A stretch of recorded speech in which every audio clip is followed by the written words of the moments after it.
Sur Fréquence Évasion, les stars d'hier, d'aujourd'hui et de demain se racontent en toute liberté. Pour en savoir plus, cliquez sur Programme. Bon surf sur le site de Fréquence Évasion, www.fréquenceévasion.com. Vous écoutez Fréquence Évasion, dans quelques instants, on se retrouve avec François Corbier. À tout de suite. Fréquence Évasion, c'est la chaleur provençale, une vraie bouffée d'oxygène. Fréquence Évasion, le soleil du Grand Sud. Chaque jour sur Fréquence Évasion Grand Sud, info, loisirs, culture, environnement et détente.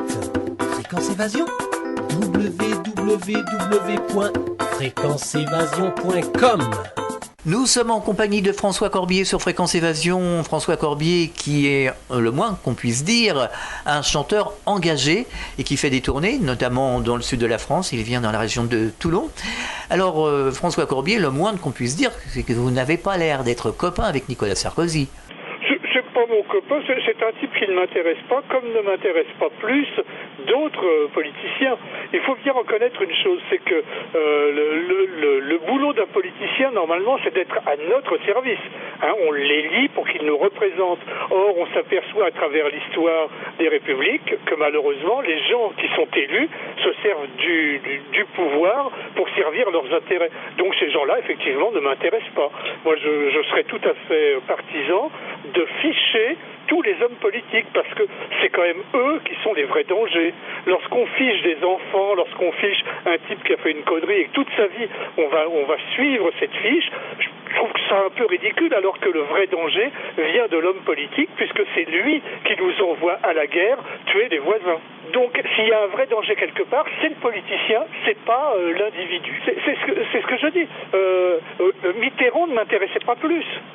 Je n'ai rien de spécifiquement contre Sarkozy, j'ai contre le politicien qui est un individu extrêmement carriériste et qui fait tout pour avoir le pouvoir, pour le garder. Et c'est vrai que dans le cas du président que nous avons actuellement, il est extrêmement omniprésent, il est sur tous les fronts, il est partout, et en cela il est assez énervant.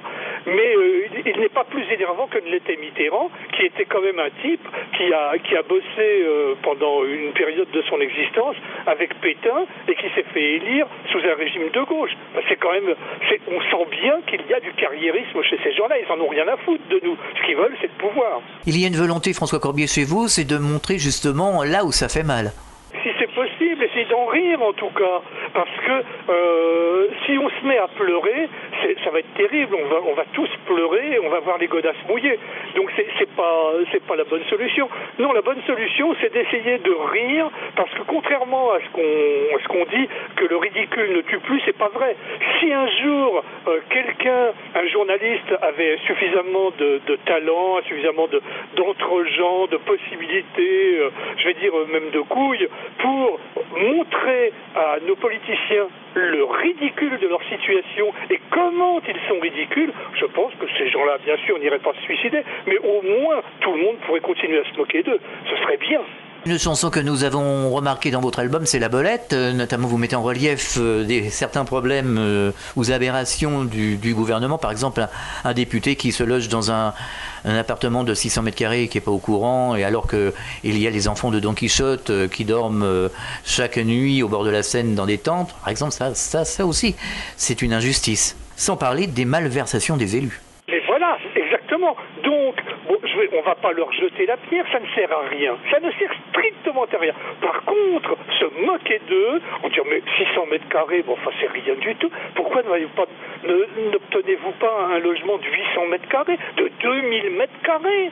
Pourquoi est-ce qu'on ne couvre pas la place de la Concorde pour que vous puissiez abriter vos chers petits? Parce que c'est ça en fait le truc, c'est que ces gens n'ont plus aucune notion de rien. Ils ne savent plus rien. Ils ont fait des études extrêmement intelligentes. Ce ne sont pas des crétins. Ce sont des gens doués, des gens certainement passionnés. Et puis, à un moment, ils basculent dans un espèce de délire. Ils deviennent fous et ne se rendent plus compte de rien. Oui, mais enfin, c'est quand même aberrant. Pendant ce temps-là, il y a des enfants, des êtres humains. Ce sont des êtres humains qui crèvent de faim dans la rue, les enfants de Don Quichotte qui campent au bord de la Seine et qui sont chassés régulièrement par la police. Enfin, c'est quand même une réflexion assez basique chez un être humain. Donc, quand il est au pouvoir, il devrait donner protection à tous ces gens-là, aux faibles. C'est ça qui est scandaleux. C'est ça, c'est-à-dire que les gars installent des tentes pour abriter les SDF et on leur met une amende. C'est quand même le comble du ridicule. Le préfet qui a dit qu'il fallait mettre une amende pour ces gens qui ont mis des tentes dehors en disant qu'ils ont laissé des détritus dehors, je ne sais plus comment ils ont dit ça, des ordures dehors. Mais ce mec qui a fait ça, c'est pas un imbécile, c'est forcément un gars qui a perdu l'esprit. Il est devenu fou, il se rend pas compte de ce qu'il fait. Donc, faut se foutre de lui. Faut y aller avec un masque, se mettre devant lui, faire des grimaces, sauter sur une jambe, se foutre de sa gueule. C'est tout ce que ces gens méritent. Enfin, ils n'ont pas perdu l'esprit pour s'en mettre plein les poches, ça c'est sûr. Et je pense qu'il en va de même pour les arrêtés anti-mendicité. C'est pareil, c'est la même chose, bien évidemment. Bien sûr. Dans votre chanson La Belette, vous faites aussi allusion aux conflits religieux. Vous faites référence par exemple à la bande de Gaza. Ça aussi, ça fait partie d'un autre monde. Oui, non, mais ça continuera. Ça continuera. Tant que c'est une guerre entre deux États, on peut comprendre, on peut le déplorer. Mais lorsque on introduit de la religion dans le conflit, c'est foutu. Là, c'est totalement foutu, puisque on sait pertinemment que le croyant il le sait, puisqu'il est en relation directe avec Dieu, il le sait, c'est lui qui a raison, c'est sa croyance à lui qui est la bonne, et les autres ne sont que des sous-merdes, et il faut donc détruire ces sous-merdes. Bon, alors quand c'est comme ça, il n'y a plus rien à faire, il n'y a plus rien à faire. C'est des gens qui sont désespérants. Moi, je suis allé à Jérusalem, je suis allé me promener en Israël lors d'un tournage il y a quelques années de ça. J'ai vu sur une petite place, que je ne sais pas comment elle s'appelle, je ne me souviens pas, où il y avait plusieurs églises sur cette petite place, et j'ai vu les gens des différents cultes, qui sont là pour représenter Dieu qui est amour, se foutre sur la gueule pour une histoire de balai qui avait dépassé le trait. Voilà. Chaque église est marquée par un trait, et alors il faut balayer devant chez soi, mais on ne passe pas le balai de l'autre côté du trait. C'est une insulte à Dieu. C'est vraiment des cons. Ces gens sont des cons. Tous ces religieux sont des crétins. Pareil, il faut aller se foutre de leur gueule, il faut leur dire, mesdames et messieurs, on vous admire d'être en relation avec Dieu, mais lâchez-nous la grappe. Je vous en supplie, foutez-nous la paix. Parce que, en fait, c'est ça. Moi, je ne suis pas né pour subir les desiderata de quelques malades mentaux qui sont en relation directe avec Dieu. Moi, j'en ai rien à foutre de leur religion. Qu'ils croient ce qu'ils veulent, c'est très bien. Si ça doit les rendre heureux, j'en suis ravi. Ils ne m'obligent pas à recevoir des bombes sur la gueule parce qu'ils ne sont pas d'accord avec ce que je crois ou ce que je ne crois pas. C'est quand même des malades, ces gens-là. François Corbier, l'éventuel espoir de la paix entre les peuples, c'est une utopie ou alors il faut continuer à se battre pour y arriver ? Je pense que c'est une utopie, et comme toutes les utopies, il faut se battre pour que cette utopie n'en soit plus une.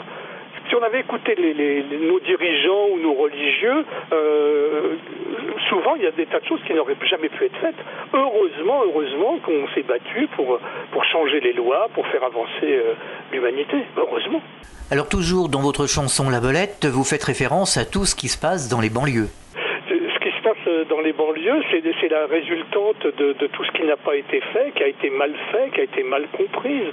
Toutes les choses ont été mal appliquées, et donc forcément il y a plein de jeunes qui sont rejetés et qui n'ont pas d'autre solution que de manifester leur haine des gouvernants. Si tu veux, l'anarchie actuellement, si elle est quelque part, elle est là. Elle est dans ces banlieues. C'est là où il y a une véritable possibilité d'anarchie. Et d'ailleurs, le pouvoir ne s'y trompe pas, qui essaye de cerner ces gamins et s'ils pouvaient les mettre en tôle, ils en seraient ravis. Bon, ils ne peuvent pas tous les mettre en tôle, mais ils savent bien que le danger, il est là. Le danger n'est plus ni de la paysannerie, ni des employés de bureaux qui vivent dans les grandes villes. Donc c'est dans les banlieues et ce sont ces mômes qui détiennent actuellement qui sont un danger pour l'État. Voilà. D'ailleurs, les rapports entre la police et les jeunes créent parfois des situations assez explosives. Bien sûr, ça peut aller extrêmement loin, et c'est grave, et c'est dommage, mais bon, c'est comme ça.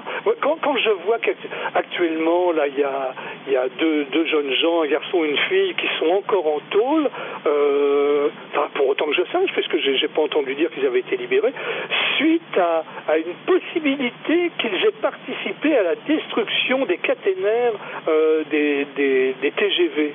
Mais qu'est-ce que c'est que ça? Et alors on dit ce sont des anarchistes, c'est de l'ultra-gauche. Mais enfin, qu'est-ce qu'ils ont fait? On n'a aucune preuve que ce sont eux. On ne sait rien. Qu'est-ce que c'est que ces conneries? C'est quand même grave, ça. Alors voilà, on met des gens en tôle, on s'en fout, on les laisse croupir en tôle. Oh, ça leur fera une leçon. Voilà, je suppose, ce que se dit le pouvoir. Mais si ça doit corriger les gens, si ça doit leur faire du bien, la prison, on le saurait depuis longtemps. On sait très bien que la prison, ça n'arrange personne, que ça ne fait rien, que ça fait au contraire des gens encore plus révoltés ou encore plus voyous. Et puis si vraiment la tôle est bien, moi je demande à y aller. Il faut que tout le monde y aille. Il n'y a pas de raison que ce soit toujours les mêmes qui en profitent. Alors juste avant la pause, François Corbier, que pensez-vous justement du travail qu'effectue Madame Michèle Alliot-Marie? Enfin bon, cette femme ne m'intéresse pas. Elle ne représente rien. Au moins, ça a le mérite d'être clair. Sur Fréquence Évasion, François Corbier, nous revenons dans quelques instants et vous continuerez à vous exprimer en toute liberté. À tout de suite. Radio Fréquence Évasion, le son de la Côte d'Azur. Fréquence Évasion vous donne l'écho du Grand Sud. Chaque jour, Fréquence Évasion est sur le terrain. De la Côte d'Azur au pays camarguais et languedocien, Fréquence Évasion vous fait vivre l'actualité du Grand Sud. Fréquence Évasion, www.fréquenceévasion.com. Vous aimez le mystère, le paranormal, vous avez vécu une expérience, dites-nous-le. Contactez Fréquence Évasion. Cliquez sur Programme et Paranormal Fréquence Évasion. www.fréquenceévasion.com. Nous sommes de retour sur Fréquence Évasion, toujours en compagnie de François Corbier. Alors François Corbier, vous parlez aussi de l'éducation nationale. Vous le dites, mais on l'a constaté qu'il y avait de nombreux problèmes au niveau de l'éducation nationale et que les enfants continuent à fumer du ganja. Ouais, ils fument ce qu'ils trouvent. Ouais. Bon, enfin, c'est comme dit Moustaki dans une de ses chansons, je fumais des cigarettes qui font rire. Voilà, bon, très bien. Ça aussi, ça me fait pisser de rire lorsque on interdit à des sportifs de fumer du cannabis. Enfin, le cannabis, c'est pas du tout une drogue énervante, c'est une drogue qui endort. Alors je me dis, mais le pauvre footballeur qui a fumé ça, c'est pas avec ça qu'il va gagner un match. On sait très bien que les gens qui fument, c'est comme les gens qui boivent, ils s'endorment. Donc c'est encore des conneries tout ça. Et puis, je veux pas lancer l'opprobre sur nos dirigeants, mais moi j'aimerais qu'on m'explique comment un chef d'État peut être aujourd'hui à Paris, faire un discours, demain à Los Angeles, faire un discours, après-demain à Moscou, faire un discours, et dans 4 jours, être à Madrid, faire un discours. Normalement, ces gens-là, ils sont comme tout le monde, ils ont besoin de dormir. Or, ils prennent des avions qui sont extrêmement rapides. En quelques heures, ils sont dans la ville où ils sont attendus, ils font le discours et ils repartent aussi vite. Faut pas me dire des conneries. Ils sont drogués. J'aimerais que dans la presse écrite, dans la presse parlée, on demande aux gens qui se baladent comme ça dans le monde entier et qui font des discours, quelle est la drogue qu'ils utilisent. Ils sont drogués. Et être dirigé par des drogués, ça me semble très grave pour nous tous. Alors toujours dans la chanson La Belette, vous parlez des filles qui se font violer dans les commissariats. Ben oui, alors bien sûr, ça paraît énorme comme histoire, et c'est vrai que heureusement que ça n'existe pas, sauf que c'est arrivé une fois. J'étais en train d'écrire une chanson, cette chanson, La Belette, et je mets les informations, et ils avaient annoncé qu'un policier avait abusé de prostituées qui étaient venues porter plainte. Donc, les filles se font violer dans les commissariats. Alors bien sûr, si on généralise, c'est ridicule, ça n'existe pas, bien sûr que c'est pas vrai, mais c'est une chanson. Une chanson n'est jamais qu'un moyen de communiquer, de parler, de discuter, de s'amuser. C'est pas la vérité, je détiens pas la vérité, mais ça m'avait tellement paru énorme, quoi. Tu sais, ça me rappelait le sketch de Coluche, du gars arabe qui vient au commissariat et qui dit je viens faire une déclaration parce que j'ai perdu mes papiers, et le flic qui lui répond vous avez vos papiers? Voilà, c'est ça, c'est la même chose, quoi. Si on peut pas aller dans un commissariat pour porter plainte, alors où est-ce qu'on va le faire?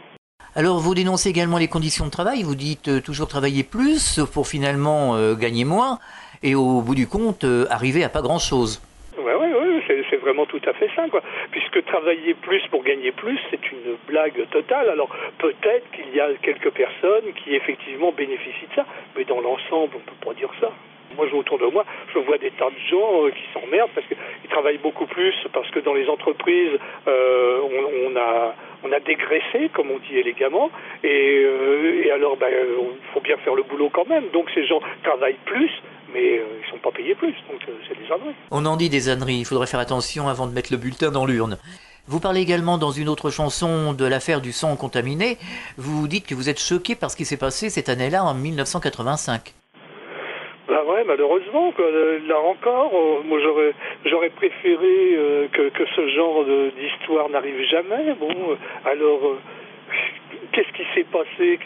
Comment un type peut prendre sur lui de ne pas chauffer du sang et faire et transfuser des personnes qui de ce fait deviennent séropositives et vont transmettre le sida? Je ne sais pas ce qui s'est passé exactement, mais enfin, moi si j'étais le mec qui a pris cette responsabilité, sans être pour qu'il se fasse harakiri, au moins j'aurais la discrétion de me retirer des affaires. J'irais dans un petit coin, me planquerais, quoi. Je dirais, bon, voilà, j'ai fait une connerie, je me retire, je suis inapte. Non, ils sont toujours là. Ils sont toujours là, ces gens-là. Bon, tant pis. On leur dit, on veut plus de vous, ils continuent, ils sont là. C'est désolant. Christine, qui nous écoute régulièrement sur Fréquence Évasion, une fidèle auditrice de Nîmes, nous dit souvent, d'ailleurs par mail ou par téléphone, puisqu'elle nous appelle ici à la rédaction, nous dit « Le pouvoir les grise, la place est bonne, tout le monde mange dans la gamelle ». Vous êtes également choqué, François Corbier, par les problèmes sanitaires, également les problèmes au niveau des hôpitaux. Les hôpitaux sont de moins en moins sûrs aujourd'hui. Oui, peut-être, sans doute même. Il y a 20 000 emplois qui vont être supprimés dans les hôpitaux. Je sais qu'il y a plein de gens qui ont des difficultés à se faire admettre à l'hôpital. Je pense que là, il y a quelque chose d'un peu étrange. Je sais pas, hein. J'ai pas suivi ça d'extrêmement près. Je travaille pas à l'hôpital, j'ai pas de famille qui travaille à l'hôpital, mais supprimer 20 000 emplois, ça me semble dangereux pour notre service médical, qui paraît-il est le meilleur du monde. Je veux bien. Donc si c'est le meilleur du monde et qu'on s'amuse à retirer des emplois, ça me semble étrange. Mais j'attends, on verra bien. Alors le problème du racisme vous intéresse, notamment aux États-Unis, et vous dites qu'avec l'élection de Barack Obama, il y a encore beaucoup de travail à faire. Oui, mais je ne suis pas dupe non plus. Je suis content que M. Obama soit élu, c'est bien. Mais je ne suis pas dupe. Hein. Il continuera à faire la même politique que celle de son prédécesseur. En gros, il faut quand même bien comprendre ça aussi, c'est que les politiques ne sont là en fait qu'en tant que représentants du business. Les vrais types qui dirigent les pays, ce sont les banquiers, ce sont les hommes d'affaires. Un chef d'État, qu'il soit noir, qu'il soit jaune, qu'il n'ait qu'une jambe ou qu'il en ait trois, c'est pas lui qui dirigera. Hein. Il peut influer, il peut dire des choses, mais j'ai comme de sérieux doutes que ça fasse bouger réellement les choses aux États-Unis. Alors aux États-Unis, la paire de chaussures que M. W s'est pris à travers la tête... Alors tiens, voilà un truc qui me semble tout à fait insensé. Ce mec balance sa godasse à la tronche du président des États-Unis. Il le fait parce que ce président qui a amené la guerre dans son pays, ce mec en est excédé et veut lui montrer sa haine. Et lui montre sa haine en jetant sa godasse. Mais c'est un geste religieux qu'il fait. Parce que la godasse, on ne rentre pas avec une chaussure dans une mosquée. Donc c'est encore une connerie. Tu vois ce que je veux dire? C'est-à-dire que s'il était allé voir le président et qu'il lui est mollardé dessus, il n'y avait pas de symbole autre que tu n'es qu'un chien, t'es qu'une merde et je te crache dessus. Mais en balançant sa godasse sur ce président, il attire autour de lui tous les religieux. Et ça m'emmerde. François Corbier, le problème de l'environnement, de la protection de la planète vous sensibilise également. Vous êtes préoccupé par tout ce qui se passe, les phénomènes d'effet de serre, la pollution, le nucléaire. Finalement, ça commence à devenir sérieux et on ne va pas vivre longtemps aussi bien qu'on a vécu précédemment sur cette belle planète bleue qui finalement va plus être si belle que ça. On vit de plus en plus mal, on bouffe de plus en plus mal, on a de plus en plus de maladies qui se transmettent parce que nous ingérons. Et puis c'est comme ça, et puis tout le monde s'en fout, tout le monde s'en lave les mains. Lorsque j'entends des publicités de certaines grandes surfaces qui disent venez chez nous, on vend des produits magnifiques et tout, ils vendent les mêmes produits que leurs voisins, c'est les mêmes daubes, c'est les mêmes merdes, c'est aussi mal fagoté, c'est pareil. Lorsqu'il y a eu le premier choc pétrolier, je me souviens, on a dit on ne vivra plus jamais comme avant, le pétrole va disparaître. Dans les 6 mois qui ont suivi, on a été envahi d'emballages plastiques. C'est quand même symptomatique de ce monde de timbrés. C'est un monde de timbrés. Alors quel est votre avis sur le nucléaire, François Corbier ? Le nucléaire, bien sûr que d'un côté c'est une bonne chose, ça permet de faire des tas de trucs, mais qu'est-ce qu'on va faire des déchets ? Est-ce que ces déchets dans 1000 ans, on saura encore où ils sont ? Là aussi, je sais pas. J'ai pas de réponse. Hein. C'est pas mon boulot de penser à ça, mais je suis pas très rassuré quand même. Quoi. J'ai peur qu'on lègue à nos moutards une planète en bien mauvais état. J'ai été sérieux et vindicatif, mais dans ce que je chante sur scène, c'est quand même plutôt rigolo, hein. Faut pas s'y tromper. Bien sûr, j'ai de la colère, mais je ne jette pas l'opprobre dans mes chansons. Je dis des choses et chacun comprend ce qu'il veut. Jamais dans aucune de mes chansons, tu ne m'entendras dire les gens de droite ou les gens de gauche. Jamais.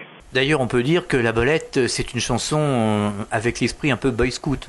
C'est ça, oui, c'est ça. C'est une chanson épouse-moi et tu verras, on sera heureux. Et je raconte que des choses heureuses, bien évidemment. C'est également pour satisfaire les enfants qui vous ont regardé dans le club Dorothée. Mais précisons que vous avez une vue quand même objective des choses. Bah oui, les pauvres gamins, ils ont grandi maintenant, mais ils ont encore le droit d'entendre des bêtises. François Corbier, vous faites des tournées en quelque sorte. Vous allez certainement venir dans nos régions, notamment à Toulon. De toute façon, les auditeurs pourront se référer à votre site internet www.françoiscorbier.com. Merci François Corbier d'avoir participé à cette émission. À très bientôt, au revoir. Salut, à une prochaine fois. Vous écoutez Fréquence Évasion, nous étions en compagnie de François Corbier. À très bientôt pour un autre rendez-vous. Fréquence Évasion.